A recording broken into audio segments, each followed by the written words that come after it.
ինչու չեք ասում Արցախից բռնի տեղահանված, այլ ասում եք տեղափոխված հայրենակից։ Դա ես չեմ կարծում, որ իրենց կյանքում որևէ բան փոխում է։ Խնդրում եմ, որտեղ միջազգային հանրությանը չպետք է արդյոք անընդհատ ասել, որ արցախցիները էթնիկ հայերը բռնի տեղահանվել են իրենց տներից։ Կարող է իր իրավունքների համար քայլեր ձեռնարկել, մենք որևէ մեկի իրավունքները չենք սահմանափակում, բայց մենք կենտրոնացած ենք մեր հայրենակիցներին Հայաստանի Հանրապետությունում ինտեգրելու, իրենց մշտական հայրենիքը դարձնելու գործընթացների վրա, ինչը հաջողությամբ անում ենք, այլ հարցեր կան։ Պարոն Թորոսյան, քանի որ թեմայի հետ կապված մի հարց ևս, արդյոք Բենսի այցի ժամանակ Հայաստանի իշխանությունը չպետք է բարձրացնի Ադրբեջանից գերիների վերադարձի հարցը, դա արդյոք առաջնային օրակարգ չպետք է լինի։ Այդ հարցը միշտ եղել է Հայաստանի Հանրապետության իշխանությունների առաջնային օրակարգում եւ միշտ բարձրաձայնվել է բոլոր մակարդակներում, այդ թվում նաեւ ԱՄՆ գործող վարչակազմի նախագահ Տրամպի հետ հանդիպումների ժամանակ եւ այնպես չէ, որ այդ բարձրաձայնումները անպայման պետք է տեղի ունենան տեսախցիկների առաջ եւ դա որևէ կերպ բան կփոխի իրենց կյանքում, այդ մեր հայրենակիցների, որոնք բակվում են եւ նաեւ վերջի շրջանի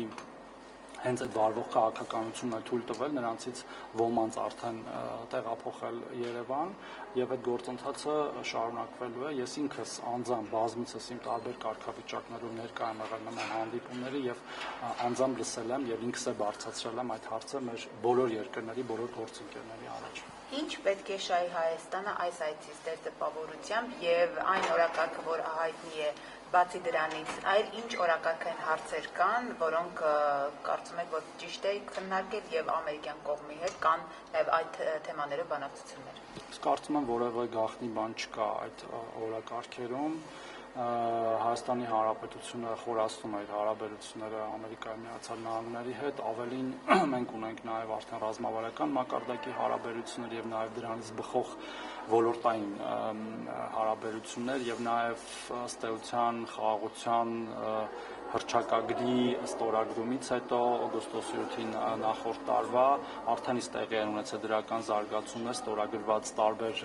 ուղղություններով, դա գիտեք մի քանի հուշագրեր էին ստորագրվել, որոնցով մենք ունենք առաջընթաց արհեստական բանականության մասով, էներգետիկայի մասով, ապաշրջափակման մասով եւ ԱՄՆ փոխնախագահի այցը ես չեմ սիրում պաթետիկ բառեր օգտագործել, բայց իրականում պատմական է, որովհետեւ երբևէ տեղի չի ունեցել եւ սա առաջին նման այցն է եւ նրան պետք է վերաբերվել հենց այդպես, սա նորից նշանն է նրան, որ հարաբերությունները խորանում են եւ խորանալու են եւ երկուստեք շահագրգռվածություն կա դա անելու, մենք այդ տրամաբանության մեջ շարունակելու ենք աշխատել մեր ամերիկյան գործընկերների հետ։ Առավելված օրակարգում նաեւ Ադրբեջան է գնալու եւ ինչ եք կարծում խաղաղության բանալու հետ կապված արդյոք կարող է փոփոխություն լինել, այսինքն այն որ դաշնականապես տեղակայվի, այսինքն Ադրբեջան նրա այց արդյոք այս հարցերը եւս Ես չեմ կարող ուղիղ պատասխանել դա որևէ կերպ կազդի թե չի ազդի հենց այցը, բայց գործընթացը խաղաղության process-ը առաջ տանելու եւ նաեւ դրա շրջանակներում խաղաղության համաձայնագիրը վերջնական կնքելու ամենօրյա աշխատանք է պահանջում, որը մենք իրականացնում ենք արդեն երկար տարիներ եւ իմ համար անկեղծ ասած մի քիչ հասկանալի չէ ինչ է նշանակում առավել հագեցած օրակարգով, այսինքն մեր օրակարգը հագեցած չի, իրանցը հագեցած է եւ այդ մսեմացման քաղաքականությանը, որը մենք հաճախ լսում ենք այդ թվում ձեզնից եկեք առնվազն վերջ տանք շնորհակալություն։ Դե դա ձեր մեկնաբանությունն է, Զենքերի գնման հետ կապված նաև որ կարող է տրամադրվել Ադրբեջանը։ Եվ ինչ է նշանակում առավել հագեցած կամ առավել քիչ հագեցած։ Մեր օրակարգները շատ հագեցած եւ մենք էլ ենք Ամերիկայի Միացյալ Նահանգների հետ բազմապիսի բազմավեկտոր հարաբերություններ եւ քաղաքականություն վարում բոլոր ուղղություններով իմ կողմից նշված եւ նաեւ չնշված։ Հիմնականում թրիփին է վերաբերում իր այցը, այսինքն հետաքրքրությունների մեջ շրջանակա, թե այլ հարցեր եւս շատ։ Ես արդեն կարծում եմ պատասխանեցի ձեր հարցին, որ առնվազն կա ռազմավարական փաստաթուղթ ստորագրված Ամերիկայի Միացյալ Նահանգների մեջ, որտեղ նշված են ուղղություններ, բայց իհարկե մենք դրանցով չենք սահմանափակվում եւ ընդհանրապես երկու երկրների միջեւ երբ խորացող հարաբերություններ են լինում, բոլոր ուղղություններով էլ այդ հարաբերությունները խորանում են։ Պարոն Թորոսյան, այս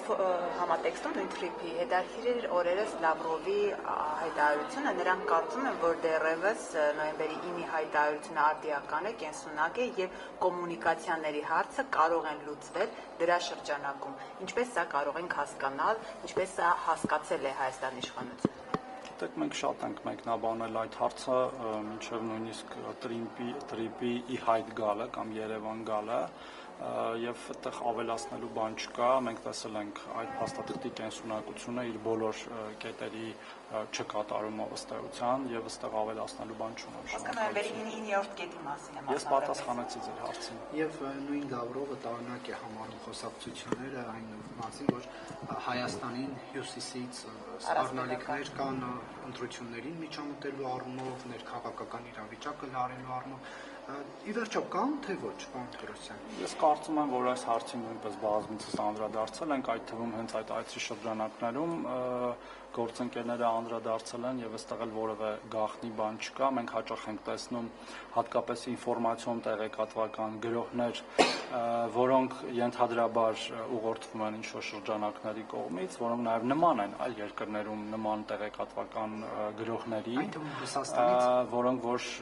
ենթադրաբար ուղղորդվել են այն երկրների կողմից, որոնք որ չեն ուզել, որ այդտեղ տեղի ունենան օրինակ ժողովրդավար ընտրություններ, որտեղ որ ժողովրդավարությունը հաղթի, եւ մենք մեր քաղաքացիների հետ նաեւ դրա մասին երկխոսությունը եւ թափանցիկություն շատ կարեւոր ենք համարում եւ պետք է նաեւ ցույց տանք, երբ որ օրինակ մի արհեստական մեկ օրանոց կայքում մի լուր է ծնվում եւ սկսում տարածվել թե ռուսական շրջանակներում, թե հայկական շրջանակներում, որոնք ամեն ինչ պատճենում են ռուսական շրջանակներից, որ մեր քաղաքացիները իմանան, որ դա սուտ է եւ դա ուղղորդված հակաքարոզչություն է այս կամ այն կամ ուժի կամ գործընթացի նկատմամբ, այդ թվում խաղաղության նկատմամբ եւ այդտեղ որևէ թաքցնելու կամ վատ բան չկա, հակառակը մենք բոլորս պետք է խոսենք, որ մեր քաղաքացիները իրականությունը ապատեղեկատվությունից տարբեր են եւ ընտրություն կատարելիս, հատկապես այս նախընտրական շրջանում, իրենց գիտակցված ընտրությունը լինի եւ ոչ թե օրինակ այս կամ այն ուժերի կամ երկրների միջոցով ուղղորդված, հա, ընտրություն լինի, այդ թվում սոցիալական մեդիայի կողմից, ինչ որ անհասկանալի վիդեոների, որոնք կարող են նաեւ շատ գրավիչ թվալ իրենց բովանդակության իմաստով, բայց ամբողջությամբ կեղծնել եւ դրա մասի խոսելը, ես կարծում եմ ոչ միայն մեր իրավունքն, այլև մեր պարտականությունը։ Հետաքրքիր է, պարոն Թորոսյան, այս համատեքստում որ դուք խոսում եք կեղծ տեղեկությունների, պետության ներքին գործերին միջամտելու փորձերի մասին, մեկօրյա կյանք ունեցող կայքերն եք հիշում, բայց հետաքրքիր է, որ մոռանում եք հանրային մուլտիպլեքսով հեռարձակվող ռուսական պետական հեռուստաալիքները, որտեղ ճիշտ է մեկ հաղորդում փակվել է, բայց ելի այդ ալիքները մնացել են եւ ոչ պակաս այդ միջամտության փորձերը, կեղծ տեղեկությունները շարունակվում են եւ Սալավիովի մի հաղորդում փակելը, այսպես ասած, խնդիրը չի լուծել։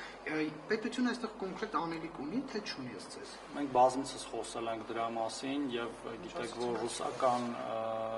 կամ չասեմ Որ խոսել ենք ինչ ասեմ, դուք եք կրկնում նոր հարցեր տվեք, ասեմ չենք խոսել։ Ունեք նոր հարցեր, արգելի գործիք։ Չէ, դուք ասեք ինչ եք անում։ Ասում եմ ինչ ենք անում։ Բազմիցս խոսել ենք, թե ինչ ենք անում։ Հարցը լուծել է մասամբ կամ լուծման գործընթացում է։ Այդ